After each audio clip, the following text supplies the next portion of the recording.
หลายชีวิตยังคงดิ้นรนค้นหาตามไขว่คว้าสิ่งที่เรียกว่าความสุข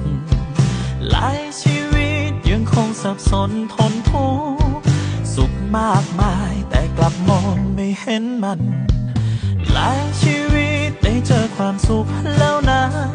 แค่ได้นั่งมองท้องฟ้าก็เป็นสุขใจหลายชีวิตแค่ยังมีลมหายใจได้ใช้ชีวิตกับคนที่รักก็สุขใจหลายชีวิตตั้งคำถามความสุขนั้นคืออะไรหลายชีวิตยังเดินไป